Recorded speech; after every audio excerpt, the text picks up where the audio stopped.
Good evening, how are you? It's great to be back with you after 2 days away. Let's light up the darkness. Who's in the house on a Monday, Yom Sheni? Wait a minute, hold on, what's going on here? There we go. Yehudit in Myrtle Beach, South Carolina. I would love to go to Myrtle Beach. I hear it's awesome there. What's going on here? A little adjustment. I hear it's awesome there, and apparently there's great golf. Can't wait to visit Myrtle Beach.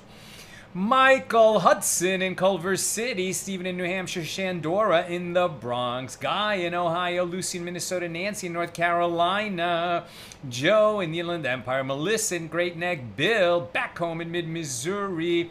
Bill, I'm sure it was a very moving and powerful time attending the funeral for your mom. I know you must have been a great source of strength and comfort to the rest of your family, and we extend all our love and condolences to you and your continued, return and entering this period in the changed world that you're inhabiting now. I lost my mom, so I really understand, and I'm giving you a big virtual hug.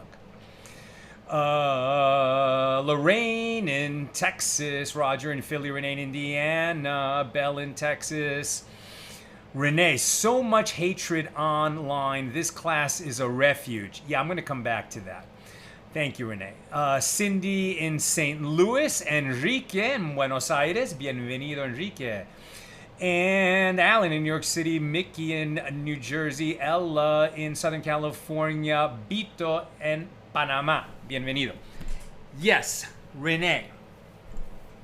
It's an extraordinary amount of hate that we are encountering. Never seen anything like it in our lifetimes. This overt, brazen, proud Jew hatred. It's much stronger than just anti-Semitism, right? So, and there's no question that these people sort of barking on command, and that's really what they're doing, right? It's I shared in my story earlier on Instagram, I think on Facebook too, a post that just so succinctly names what's been going on. I mean, these Hamas terrorists, their allies in Iran and Qatar and wherever else they may be sitting, who are cynically using the language of progressivism, wokeism, leftism,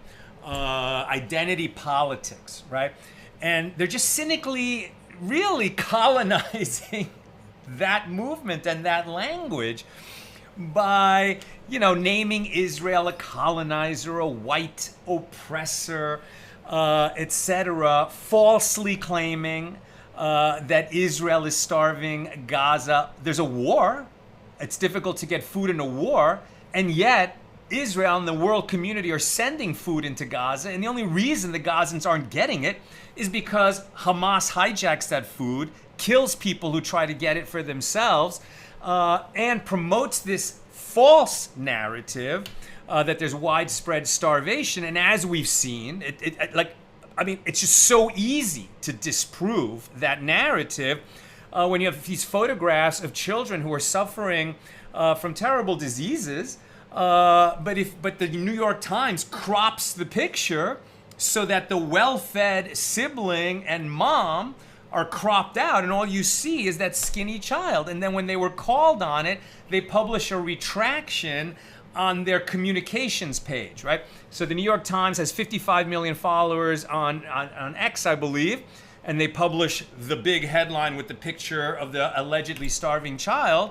And then when they are called out on it and corrected because it's a false image, the correction goes out on a page that has 85,000 followers, and no one sees it, compared to the big image that does so much damage. Now, that spreading that cynically false narrative and colonizing the language of progressivism, identity politics in order to build sympathy, which these useful idiots around the world jump to parrot, what does that actually achieve?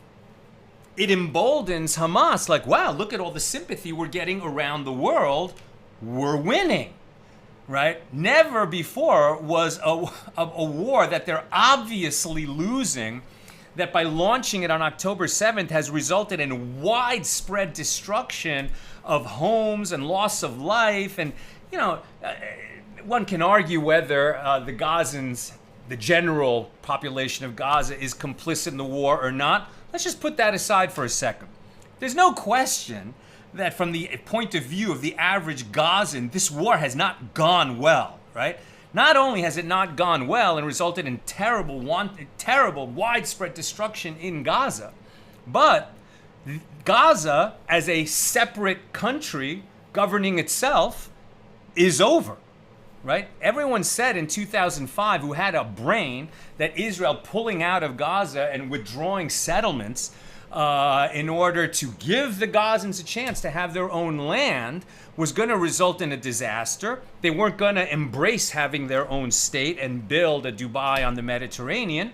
Rather, so many people predicted that they would just build up a fortress and use it to attack Israel, and that's exactly what they did. And so the experiment failed, and now it's over. Israel announced today that they are occupying Gaza. And all the people who say, oh my God, the world is going to hate us even more now. What do you mean? They've already been accusing us falsely of occupying Gaza, so what are they going to upgrade to ultra occupation, mega occupation? No, it's over. It's over. So the people who have been repeating the language of Israel as a colonizer, etc., emboldening Hamas to keep attacking, to not give back the hostages, which would have ended this war already. They could end it any day. They could end it right now. All they have to do is give back the hostages, which they refuse to do. But the people parroting their narrative and the false statistics of the Gaza Ministry of Health, all of those people have only hurt the Gazans. And now, whatever, they're going to keep shouting their hate. But I do believe that this is a very loud minority. Now, a lot of people are saying, what are you talking about, Sal? I mean, we've never seen such high levels of Jew hatred, huge demonstrations in Sydney, Australia, and so many other cities in Europe, often with Muslim majorities, etc. But at this point, we need Jewish safety. We need Jewish security. We need Israelis and Jews everywhere to be able to live without fear. That's a higher priority than what irrational and useful idiots are parroting Hamas dialogue. We just don't care. We don't have the luxury of caring about that. we have to protect ourselves. So I think there is an explosion of hate. I'm not denying it. You're absolutely right. I would like to believe that there's a greater majority of moderate and rational and reasonable people who don't get all their news from one source and are capable of more critical thought than that. But as for the people, who are just locked into that narrative, okay, well, they're locked into that narrative. We need to move on. And in truth, us arguing with Jew haters about the facts on the ground has never stopped the Jew haters from parroting the lies and hating us even more. What we need to do is get the message and the images and the narrative out there that we are a light unto the nations, that we bring values, Torah values, Jewish humor, Jewish culture, Jewish and Israeli technology and incredible contributions to world culture constantly. I mean, we need to be leading with what we offer, what is beautiful in Judaism, among the Jewish people, in our history, in our tradition. One of the ways we're doing that is right here, right? Sharing the beautiful oral tradition of Judaism. So, I'm sure there's some people here in our class who disagree with me, and there's probably some people who agree with me, but I'm just telling you where I'm coming from. And you'll soon be hearing more from me specifically on this subject because Haaretz, which runs editorials like, Israel starving and killing Palestinians is destroying itself. I mean, unbelievable. An Israel-based newspaper running the same false garbage and trying to appeal, to the same people who were occupying creating encampments on the colleges in this past year. Unbelievable. This same crowd attacked Guns N' Moses specifically, saying that, that Guns N' Moses claims that guns can defeat anti-Semitism. Yeah, that's not what we're saying. We're saying that Jews need to protect themselves and that sometimes you need a gun to protect yourself against a violent Jew hater who's coming to kill us. And otherwise, we'd never use the gun. And we absolutely will do the threefold defense of the Jewish people, which we learned from our father Jacob. Pray to God for help, attempt diplomacy, and prepare for war. We need to do all three.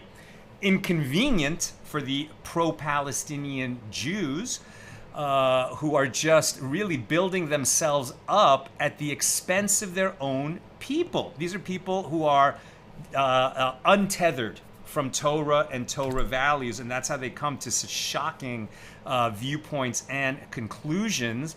And we've seen in the Talmud so many times a description, an apt description of those kinds of Jews who turn on their people in order to get attention for themselves or to practice other isms, which really amount to Avoda Zara, what we're studying in this tractate. And the phrase that the Talmud uses for those kinds of Jews is enemies of the Jews. So I still love them because they're Jews, and I pray that they will find their way back to Torah Judaism and a reasoned, fact-based viewpoint. Okay, thank you for listening to my diatribe. We have a long page, so let's get to it. We are starting on page 48b, right at the top. Our daf tonight is 49, here in Tractate of Avoda Zara, the 27th volume of the Talmud, and with this, we'll finish, God willing, chapter 3. So we're opening tonight at the top of page 48b, Mishna number 12, here in chapter 3. And I'm sure that my my venting elicited some comments. We'll come back around to that, God willing, at the end of class with your questions and comments. Okay, Mishnah number 12. With regard to an asheira, which we learned on Friday, can be either a tree that was worshipped in the name of this false god asheira, or a tree that such an idol, or other kinds of idols I think would be included also, were worshipped under such a tree, right? So either the tree was worshipped or the tree was a site of other kinds of idolatry. So with regard to an asheira, one may not sit in its shade, but if one sat in its shade, he remains tahor, ritually pure. We saw last week that the sages, by rabbinic decree, added that not only is it prohibited to benefit from idolatry, but if you come into contact with idols, it can render you impure, like the impurity of a sheretz or a nida, a dead creeping thing, or a menstruating woman, and then the implications of that you would need to be purified before you enter the holy temple when it is standing, or eat teruma if you're a Kohen, etc. One may not sit in its shade, but if one sat in its shade, he remains tahor. And one may not pass beneath it. You can even walk under an asheira, and if one passed beneath it, he's tameh. He becomes ritually impure. If the tree was robbing the public, how can a tree rob the public? I.e., if its branches extended over public property, and one passed beneath it, he remains tahor, because you might not have a choice whether to walk under the tree or not, since it extends over the public thoroughfare. That's Mishnah 12. Now the Gemara. The Mishnah teaches one may not sit in its shade. So the Gemara asks, isn't this obvious? He's directly benefiting from the object of idolatry. Rabbi Bar Chana said that Rabbi Yochanan said it is necessary only with regard to the shade of its shade. What's that? The shade that extends as far as the height of the tree is considered its shade. The less significant shade, which extends farther than the tree's height, is referred to as the shade of its shade, and the Mishnah is teaching that even the secondary shade is forbidden. This is pretty interesting. I think if I'm understanding this correctly, imagine a tree at midday in the summer, right? The sun is directly overhead. It's going to provide very little shade, except under its foliage, right? Under its foliage. But if you think about a palm tree, that's going to provide very little shade. On the other hand, if it's, let's say, a thick tree, a thick palm tree, or a different kind of tree with foliage, now the sun, let's say, in the afternoon or in the mid-morning, kind of a 45-degree angle, right? So now it's going to create a shade approximately equal to the height of the tree. Now, early morning, late evening, with a very low sun, it's going to create a shadow that is longer than the height of the tree. That's not going to happen so many hours a day, but I think that's when they're saying a shade that is longer than the height. It must mean that, right, when the sun is low and it creates this long shadow, and it seems to me that they're referring to that as the shade of its shade. And nevertheless, you may not sit in it. There are those who teach this discussion with regard to the latter clause of that part of the Mishnah, which states, but if one sat in its shade, he remains tahor, ritually pure. So the Gemara asks, isn't that obvious? Why should he be rendered impure? And Rabbi Bar Chana said that Rabbi Yochanan said it is necessary only with regard to the direct shade of its height. Even in this case, he remains pure. And the Gemara comments by inference with regard to the shade of its shade, one may even sit there ab initio, right? It's permitted to do it even though you're benefiting from this object of idolatry, since it's the shade of the shade. And the Gemara answers, no. This inference is not correct. Rather, this is what the Mishnah is teaching us, that even with regard to the shade of its height, if one sat there, he remains pure. That's in terms of being, whether you were made tameh or not, that you'd have to immerse in the mikveh before entering the temple, when the temple is standing. But this is not permitted. It is prohibited to benefit from idolatry in any way, including sitting in the shade of an asheira. The Mishnah teaches, and one may not pass beneath an asheira, and if one pass beneath it, he is ritually impure. And the Gemara asks, what is the reason? And the Gemara answers, because it is impossible that there is no remnant of an idolatrous offering underneath the tree. So the Gemara asks, whose opinion is this? It is the opinion of Rabbi Yehuda ben Beseira, as it is taught in a baraisa that Rabbi Yehuda ben Beseira says, from where is it derived, that an idolatrous offering transmits impurity in a tent? Right? What does it mean? An offering. If it's an asheira, this is a site of idolatry. That is a place where the idolaters bring offerings. So that's the problem. Not only are you walking under it, benefiting a little bit from its shade while you pass under, but you're going to come into contact with the traces of the offerings, the idolatrous offerings that were brought at the site of that asheira.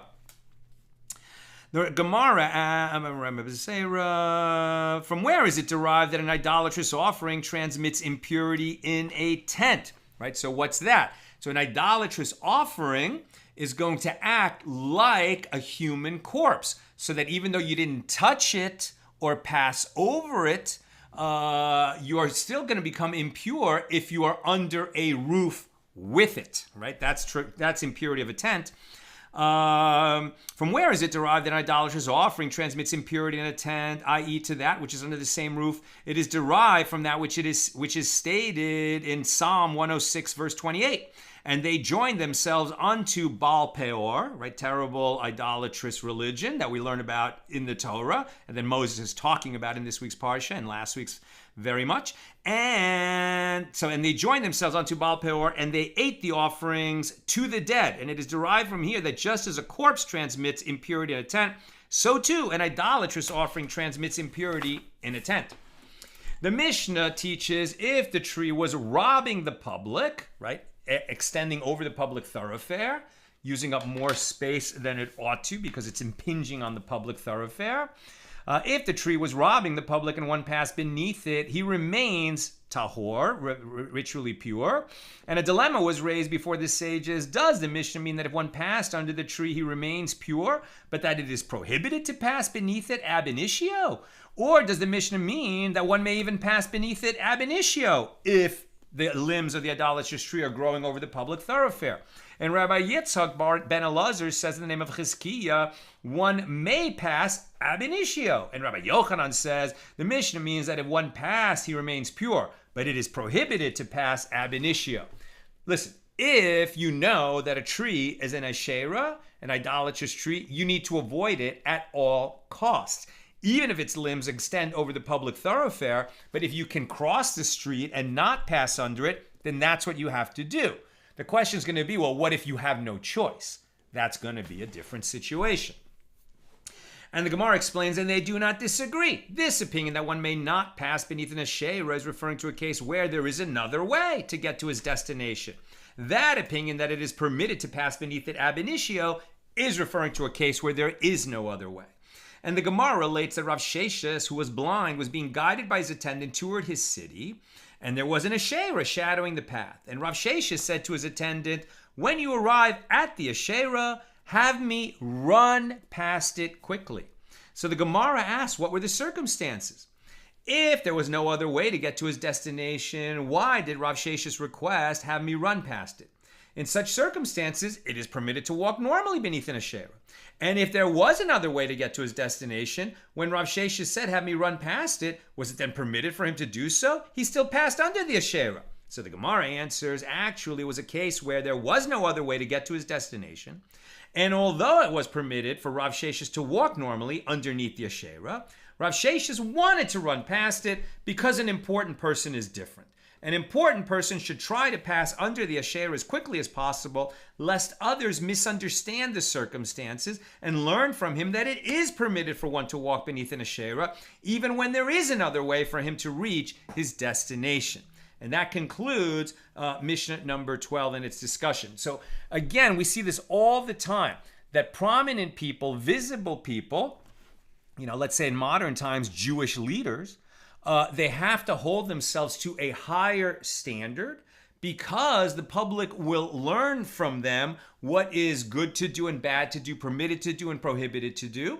And since they might misunderstand what's going on, they might learn the wrong lesson from what the prominent person is doing because they don't know all the circumstances. And people will always tend to interpret an action or a command or a teaching according to what is closest to what they themselves want to do, right? So as a prominent person, you have to hold yourself up to a higher standard. Mishnah 13. One may plant vegetables underneath an asheira during the rainy season, as the vegetables do not benefit from its shade. On the contrary, the tree's foliage prevents the vegetables from being properly irrigated by the rain. But one may not plant vegetables under an asheira during the summer, as the shade benefits them. And lettuce may not be planted there at all, neither in the summer nor in the rainy season, because shade is always beneficial to lettuce. Rabbi Yosei says one may not plant vegetables under an asheira even during the rainy season because the tree's foliage falls upon them and serves as fertilizer for them. That's Mishnah 13. The Gemara. The Mishnah records a dispute between Rabbi Yossi and the rabbis with regard to planting underneath an asheira in the rainy season when vegetables are fertilized by the tree's forbidden fallen foliage. As the plant is also fertilized by the permitted nutrients of the ground, the plant's growth is caused by a mixture of prohibited and permitted sources. Therefore, the Gemara asks, is this to say that Rabbi Yosei holds that when both this and that cause it, i.e., when both permitted and forbidden items contribute to a result, the result is forbidden, and he therefore holds that it is prohibited to plant beneath an asheira in the rainy season, and that the rabbis who overrule him are saying that when both this and that cause a result, the result is permitted? Is that the crux of their dispute? Says the Gemara, didn't we hear that they stated the opposite rulings?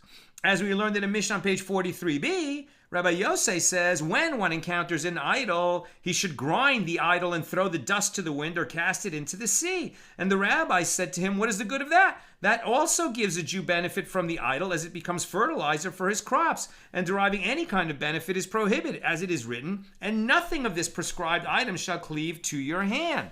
So the contradiction between the statement of the rabbis in that Mishnah and the statement of the rabbis in the Mishnah here is difficult. And the contradiction between the statement of Rabbi Yosei in that Mishnah and the statement of Rabbi Yosei here is also difficult.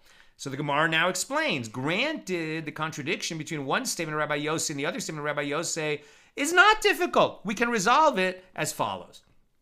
There in the earlier Mishnah, since the ground up idol is dispersed and is going to be completely lost, Rabbi Yosei permits deriving benefit from the fertilizer.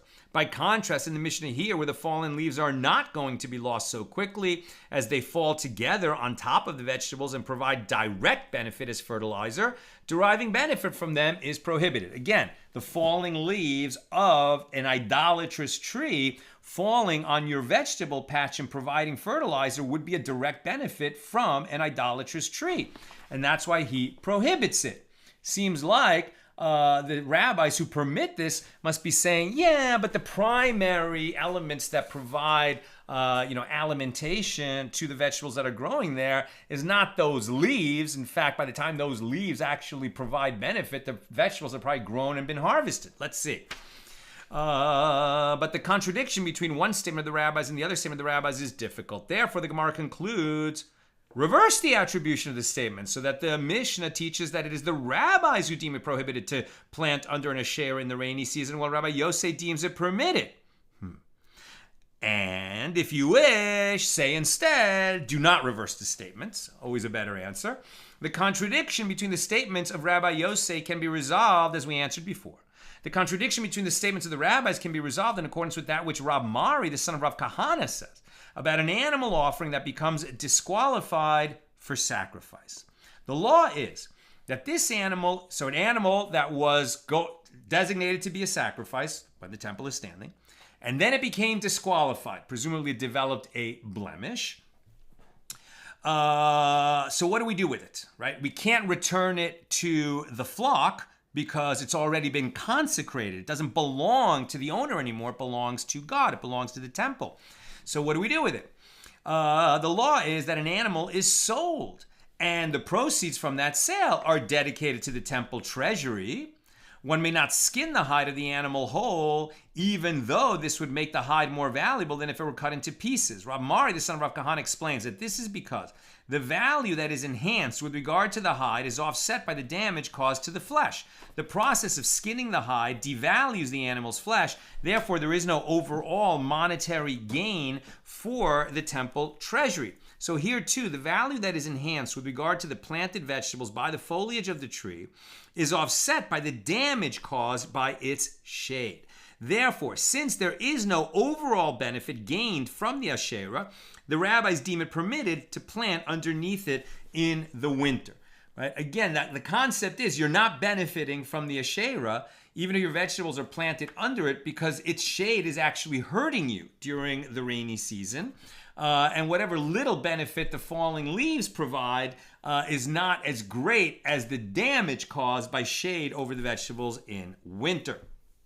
The Gemara asks, and does Rabbi Yosei hold that when both this and that cause it, i.e. when both permitted and forbidden items contribute to a result, that the result is then forbidden because it has any benefit from something forbidden? But isn't it taught in a Mishna tractate Orlah 1:9 that Rabbi Yosei says one may plant the branch of an orlah tree, i.e. a tree during the first 3 years after its planting, despite the prohibition against eating or deriving benefit from its fruit, but one may not plant an orlah nut because it is a fruit, right? You can't benefit from the fruit of a fruit tree during its first 3 years, but you may benefit from the tree itself, is what it sounds like. And Rav Yehuda says that Rabbi Yosei concedes that if one planted an orlah nut or sank the shoot of an orlah tree into the ground or grafted an orlah tree, deriving benefit from that which grows as a result is permitted. This is apparently because the growth is caused by a combination of a forbidden cause, the orlah nut, and a permitted cause, the ground's nutrients. And the Gemara adds, in that which Rav Yehuda says that Rav says is also taught in a Baraisa. Rabbi Yosei concedes, and now we're on page 49a, that if one planted an orlah nut or sank the shoot of an orlah tree into the ground or grafted an orlah tree, that which grows as a result is permitted. And if you would say that this is not difficult, as Rabbi Yosei distinguishes between items that are forbidden due to other prohibitions and items that are forbidden due to idolatry, right? Maybe he would render something permitted that is a combination of prohibited and permitted in the case of when the prohibition is something like orlah, but he would not extend that leniency where the combination of the permitted and prohibited includes something of idolatry, where we've seen already that we have every stringency possible is applied to distance Jews from any benefit and any contact and any inkling of idolatry, because it's such a major sin in the Torah, right? And if you would say that this is not difficult, as Rabbi Yosei distinguishes between items that are forbidden due to other prohibitions and items that are forbidden due to idolatry, does he distinguish in this manner? But isn't it taught that with regard to a field that was fertilized with dung that came from an animal that was used in idolatry, and similarly with regard to a cow that was fattened with vetches used in idolatry, there are opposing opinions. It is taught in one baraisa that the field may be sown in the normal manner, and the cow may be slaughtered and eaten. And it is taught in another baraisa that the field should be left fallow, and the cow should be made lean until the effects of the dung or the vetches have passed. Right? So it's definitely an indirect benefit. Some animal that was, used for idolatry and it pooped right after it was brought into being an idolatrous animal. Can you use that poop for fertilizer? Right, quite an indirect benefit from idolatry, and nevertheless, we have mixed opinions about it. What is it not that this baraisa that rules leniently that you can benefit from a field that was sown with dung from the idolatrous animal, that this is in accordance with the opinion of Rabbi Yosei, who holds that when both permitted and forbidden items contribute to a result, the result is permitted. And that baraisa that rules stringently is in accordance with the opinion of the rabbis. Well, if so, it is clear that Rabbi Yosei does not distinguish between other prohibitions and idolatry. As in the case of idolatry, he will still permit the result of permitted and forbidden causes, which seems to directly contradict what we're talking about here, where he prohibits vegetables that benefited from falling leaves from an asheira. But the Gemara answers no. These baraisas do not reflect the opinions of Rabbi Yosei and the rabbis. Rather, this baraisa is in accordance with the opinion of Rabbi Eliezer, and that baraisa is in accordance with the opinion of the rabbis who disagree with him. So the Gemara, of course, asks, which dispute between Rabbi Eliezer and the rabbis are we talking about? If we say that it is the dispute between Rabbi Eliezer and the rabbis with regard to leaven, chametz, right, that we're talking about in the context of Pesach, of Passover, right, where we have to very much distance ourselves from leaven, from chametz, that dispute does not necessarily correspond to the controversy between these two baraisas. Okay, what's the controversy between Rabbi Eliezer and the majority with respect to chametz? As we learned in a Mishna tractate Orlah 2:11, in the case of non-sacred leaven, non-sacred chametz, and teruma chametz, that fell into a non-sacred batch of dough, and this one alone was not potent enough to cause the dough to become leavened, and that one alone was not potent enough to cause the dough to become leavened, and they combined and caused the dough to become leavened. Oh, fascinating, right? We're not talking about just chametz, right, which is bread that is leavened. We're talking about the actual leavening. I guess we're talking about yeast, or let's say sourdough, right? The starter dough that causes the bread to rise, right? And so what we've got here is a combination of teruma, right, which is consecrated for the use of a priest, and chulin, which is not. And there's some combination, right, of non-holy and consecrated leavening that causes teruma bread to rise. So who's going to eat this? Like, are we going to say, can only a priest eat this? Or are we going to say, can not? Let's see what it says. There is a dispute as to whether this dough has the status of teruma and is therefore forbidden to non-priests, or whether it does not have the status of teruma and it is edible by non-priests, non-kohanim. So Rabbi Eliezer says, I follow the final element that fell into the dough.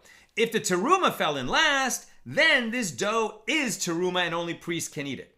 And the rabbis say whether the forbidden item, i.e. the teruma, which is forbidden to non-priests, fell in first, or whether the forbidden item fell in last, the dough is not forbidden unless there is enough of the forbidden leaven by itself to cause the dough to become leavened. And Abaye says that Rabbi Eliezer taught that when the permitted leaven fell in last, the mixture is permitted only in a case where one first removed the forbidden leaven, the teruma, before the permitted leaven, the chulin, right, non-sacred, fell into the dough and made it rise. But if one did not first remove the teruma, the forbidden, the dough is forbidden even if the permitted leaven fell in last. So apparently Rabbi Eliezer holds that when both permitted and forbidden leaven cause dough to become leavened, the dough is forbidden.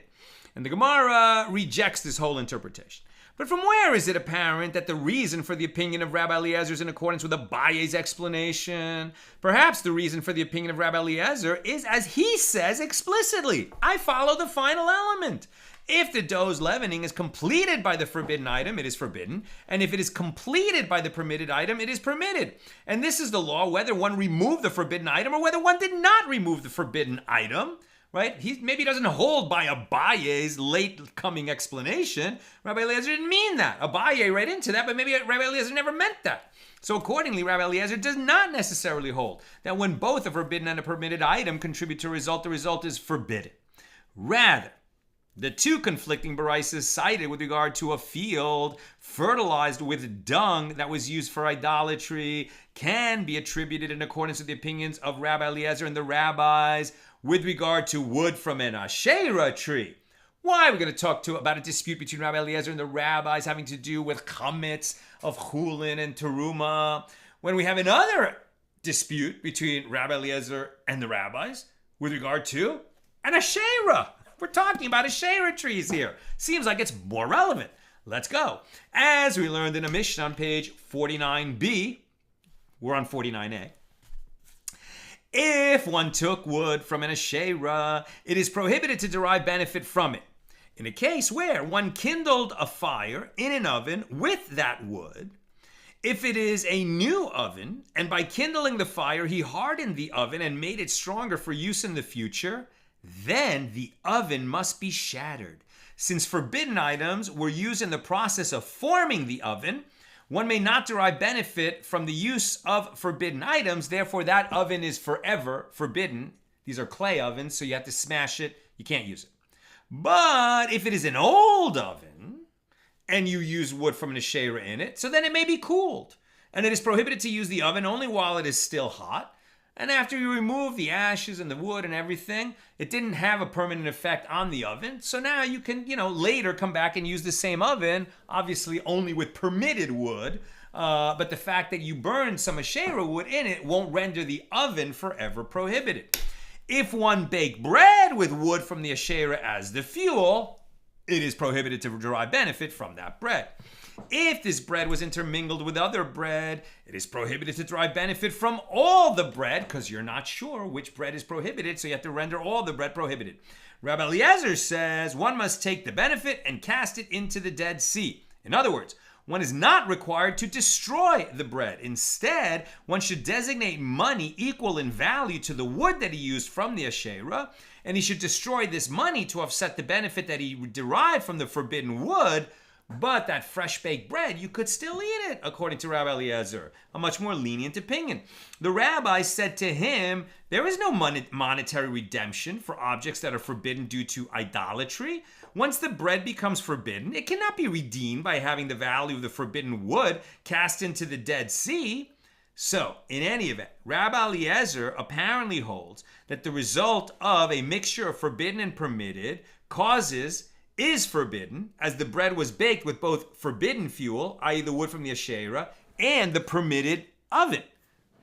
So back to our point that according to Rabbi Eliezer, a mixture of permitted and prohibited yields only a prohibited result. But the rabbis who disagree with him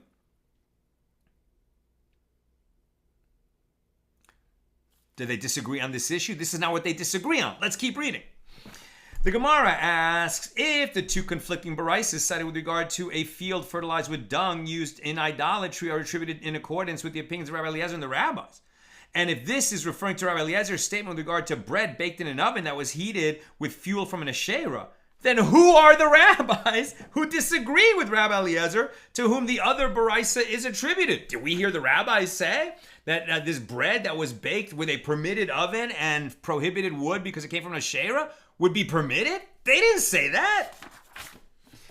If we say that the reference is to the rabbis who disagree with Rabbi Eliezer with regard to bread baked with wood from an asheira, this cannot be, as they are even more stringent than Rabbi Eliezer with regard to this matter. Not only do they deem the bread that was baked with both forbidden and permitted fuel to be forbidden, but they require that it be destroyed and not redeemed. In other words, with regard to the status of the bread, there is no dispute. All agree that it is forbidden.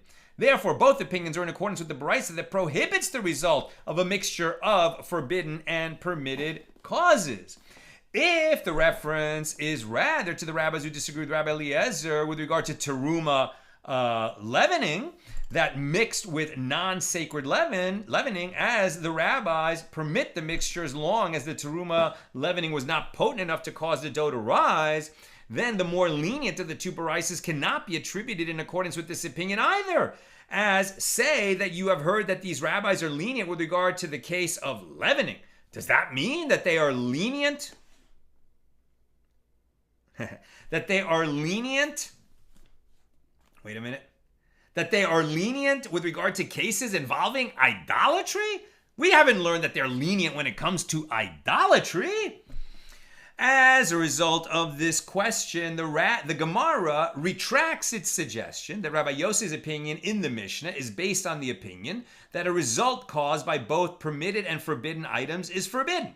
Rather, Rabbi Yossi holds that the result is permitted, as is evident from the case of a ground up and dispersed object of idolatry and from the case of the planted orlah nut. Therefore, the baraisas can actually be attributed as follows. This baraisa that permits the use of the field that was fertilized with dung that came from idolatry. This baraisa that permits the use of the field is in accordance with the opinion of Rabbi Yossi, and that baraisa that prohibits its use is in accordance with the opinion of the rabbis. And as for the Mishnah, which seems to indicate that Rabbi Yossi holds that when a result is caused by both permitted and forbidden, it remains forbidden, the Gemara explains that Rabbi Yossi was not expressing his own opinion. Rather, when he said that one may not plant vegetables under an asheira, even during the rainy season, he said so in accordance with the statement of the rabbis, the majority, that a result caused by both permitted and forbidden is forbidden. Rabbi Yossi said to them, according to my own opinion, when both this and that cause, i.e. when both permitted and forbidden items contribute to a result, the result is permitted, and it is therefore permitted to plant vegetables under an asheira during all seasons. But according to your opinion, as you say that when both this and that cause a result, it becomes prohibited, as seen from your ruling that it is prohibited to plant under an asheira during the summer because of the positive effect of the asheira's shade, you should concede to me in any event that planting the vegetables even during the rainy season when there is no shade is prohibited because they are fertilized by the fallen foliage. And the Gemara asks, and how would the rabbis reply to Rabbi Yosei's point? So interesting. Before they were saying that during the rainy season, the shade of the tree it makes it worse for the vegetables that grow beneath it because they need more sun. And now he's saying, no, during the rainy season, there is no sun. So there is no shade. So why wouldn't you allow them to be planted then? And the Gemara answers, they would reply in accordance with the aforementioned statement that Rav Mari, the son of Rav Kahana, says that when a certain activity causes both a benefit and a greater or equal loss, it is not regarded as a benefit. Here, the positive effect on the plant from the tree's foliage is offset by the fact that its shade prevents rainwater from reaching the plant. It diminishes the amount of needed rainwater to reach the vegetables because it's planted in a place where the tree acts not as a shade umbrella, but as a rain umbrella. Therefore, since there is no overall benefit gained from the asheira, the rabbis permit planting underneath it in the winter. And the Gemara concludes that Rabbi Yehuda says that Shmuel says the law, the halacha, is in accordance with the opinion of Rabbi Yosei. And the Gemara recounts an incident supporting this ruling. There was a certain garden that was fertilized with dung that came from an animal that was used in idolatry. And Rav Amram sent a query to Rav Yosef asking what the law is in this case. And Rav Yosef said to him that this is what Rav Yehuda says that Shmuel says. The law is in accordance with the opinion of Rabbi Yosef, and the produce of the garden is therefore permitted because think how attenuated this is. It's just dung that came from an animal that was used for idolatry.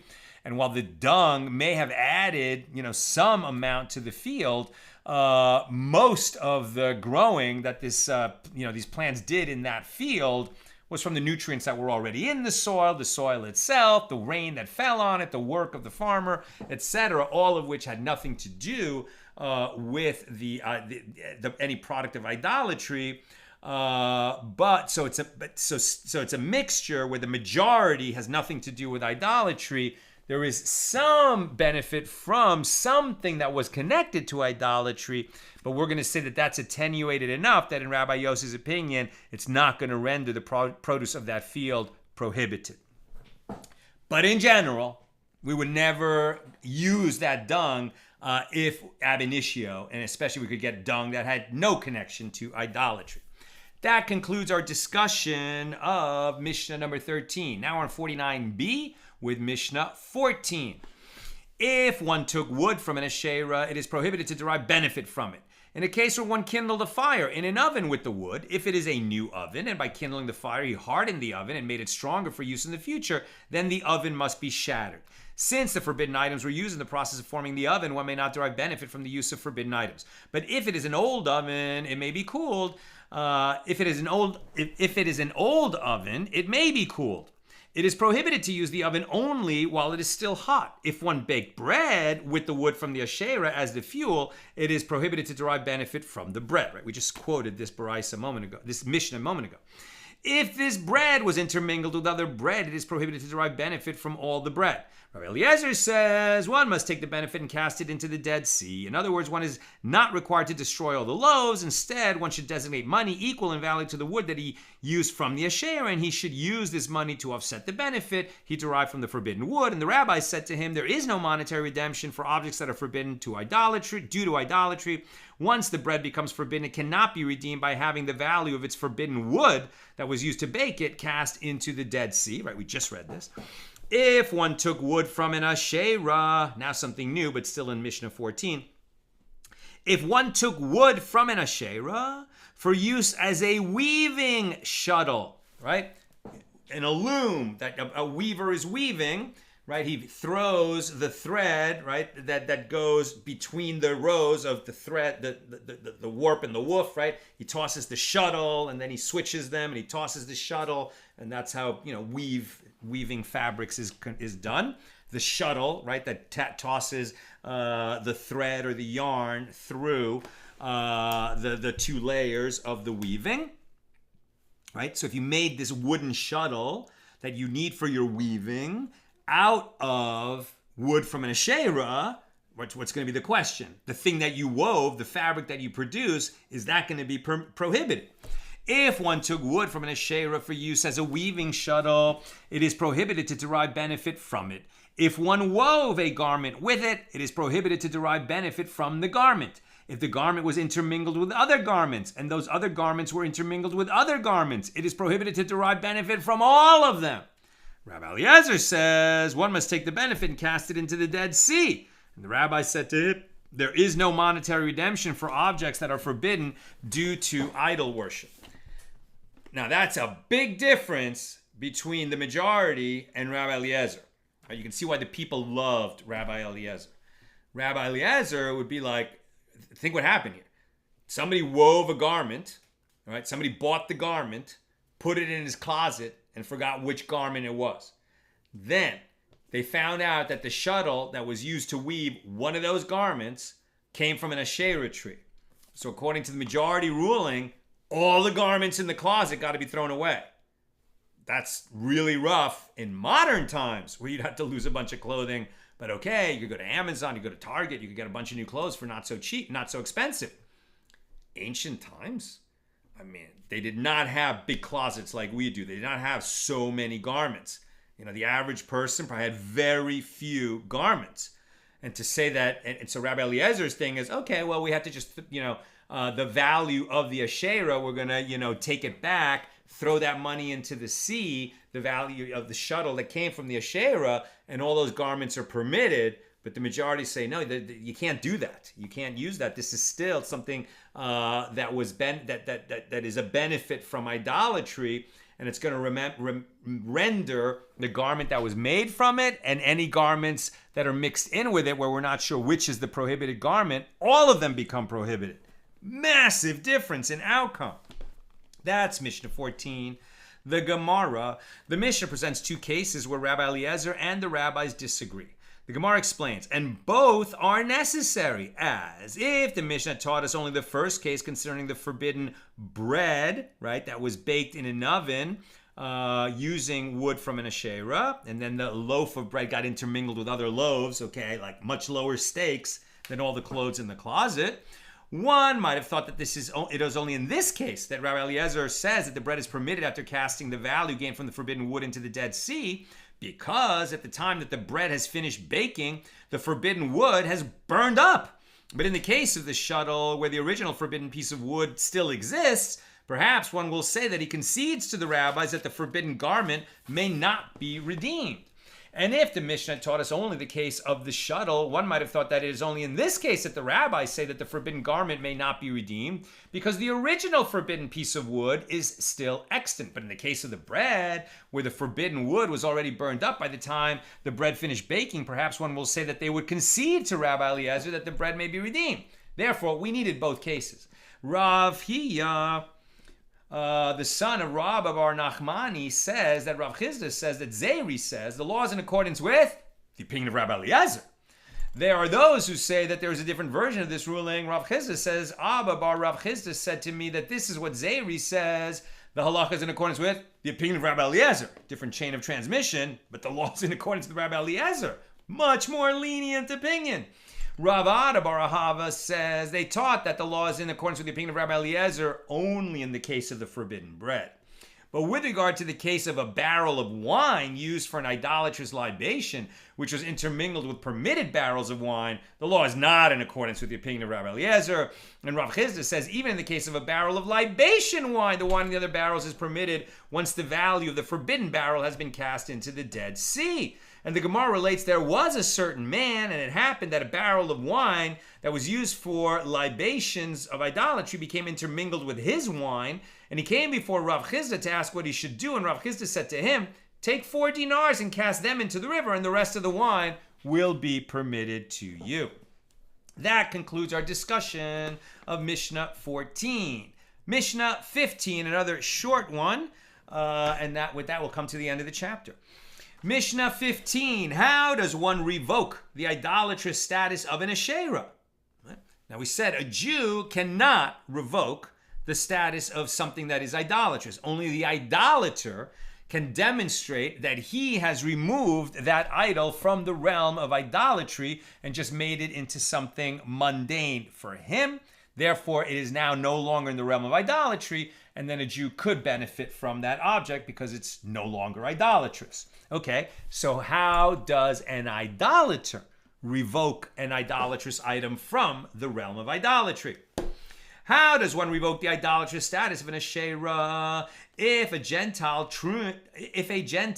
trimmed dry wood or pruned green wood from the tree for his own benefit, or if he removed from it a stick or a rod or even a leaf, he has thereby revoked its idolatrous status, as he has proven that he no longer worships it. If he's just taking from it for his own benefit, okay, then to him it's just wood, right? It's not an object of worship.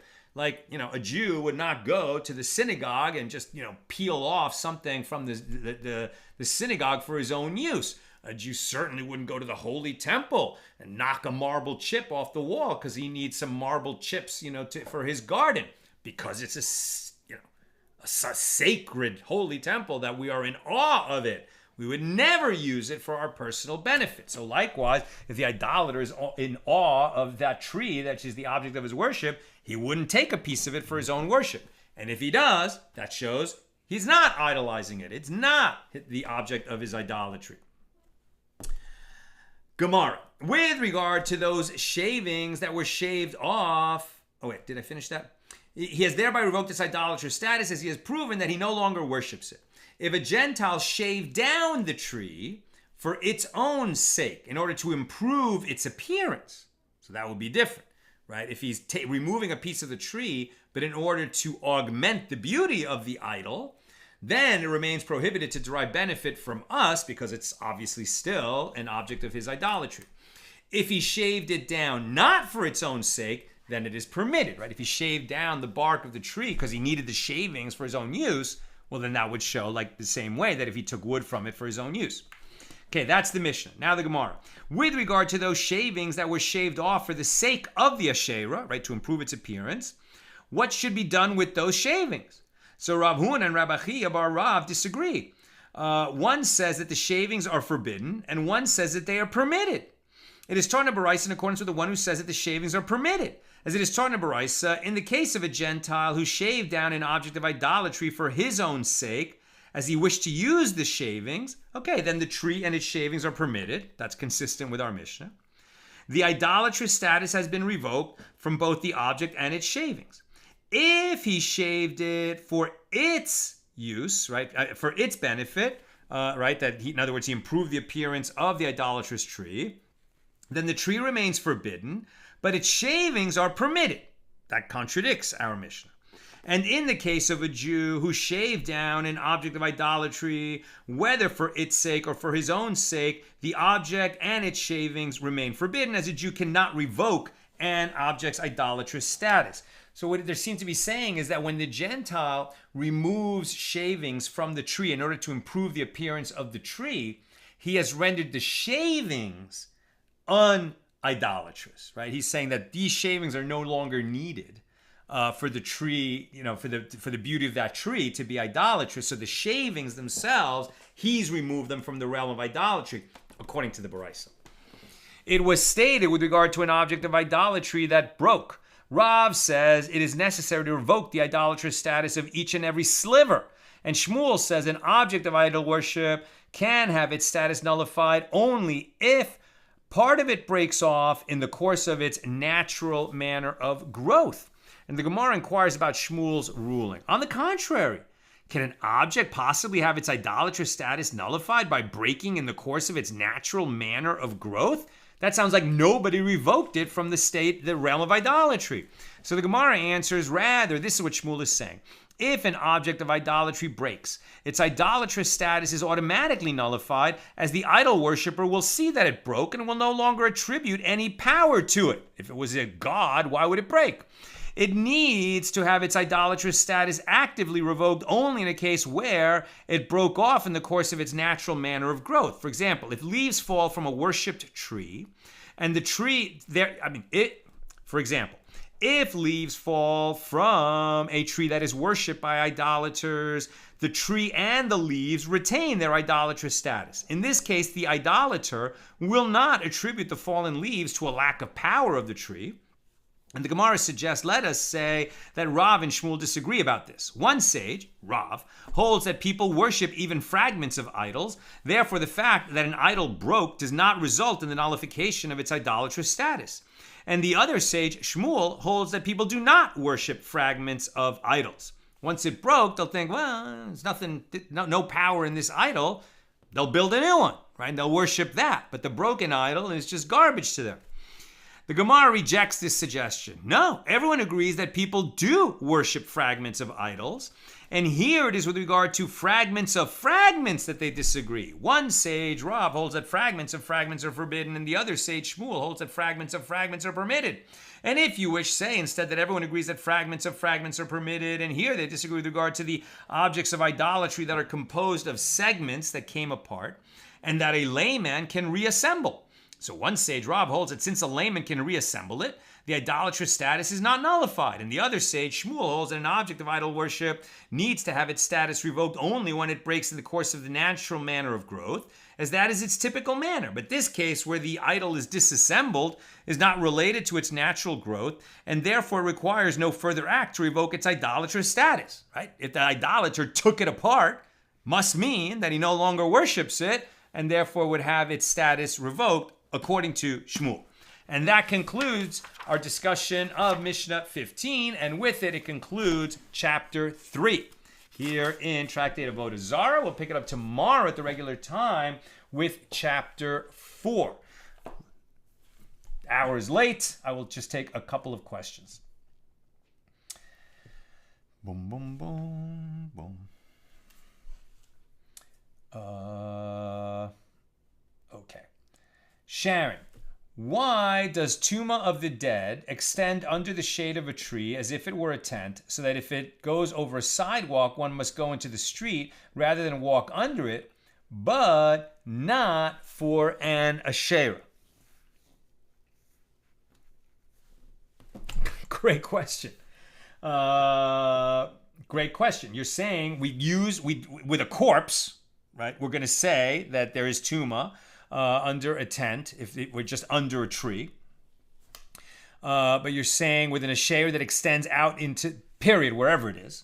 But with an asheira, where we have a choice to walk around it, we have to walk around it. But if it's in the public thoroughfare, it's very interesting. I think that what we have to remember here is that Tuma of a tent, right, being under a roof with a corpse, makes you tameh. That's a Torah law, written law. The idea that an asheira tree or being under, or you know, that you could become tameh. That first of all, becoming tameh at all by coming into contact or being under a roof with an idol. And I'm not sure. This is the definition of asheira, where there's an idol under it. Being under the shade of it, giving you tuma, could also be a little bit different. But in any case, these are rabbinic decrees. They're really, it's like they're empowering the metaphor, right? The Torah does not say that coming into contact with idolatry renders you tameh. The Torah just says distance yourself in every way. So as a fence around the Torah, the rabbis are saying, well, because idolatry is linked in a verse in Psalms to death, that therefore we're going to extend the kind of tumas mace, tomb of a corpse, to items of idolatry. That, which laws are they going to extend and which are they not? The rabbis are just going to have to derive and make distinctions and projections, basically, because the whole concept is a rabbinic decree, not a Torah decree.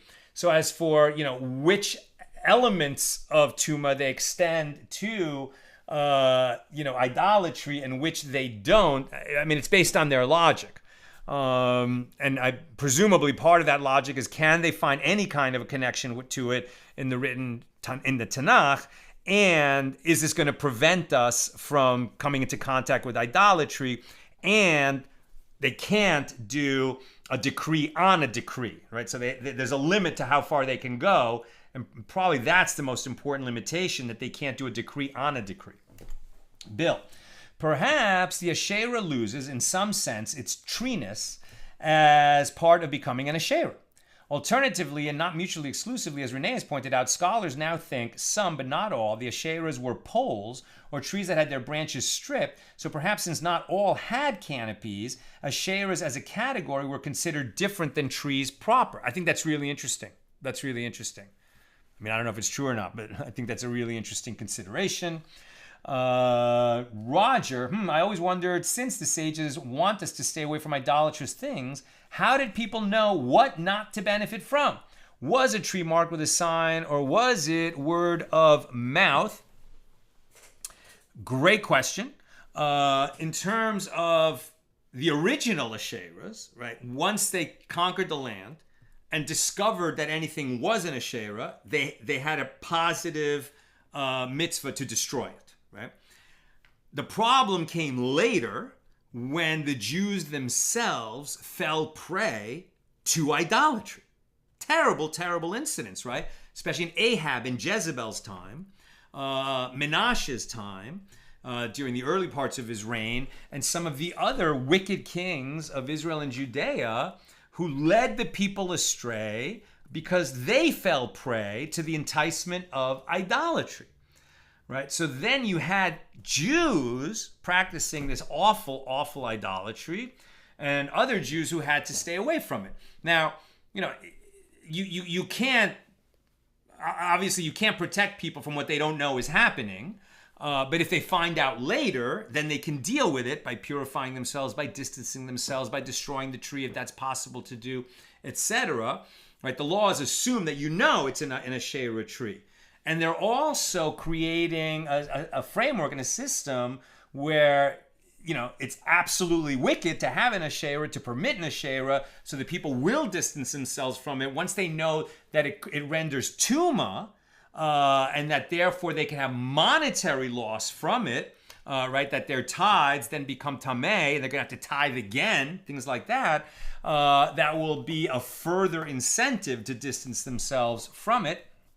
But at the end of the day, I mean, these are laws that are based on piety, and the people doing the best they can to stay within Torah law, and the sages doing the best they can to help the people stay within Torah law.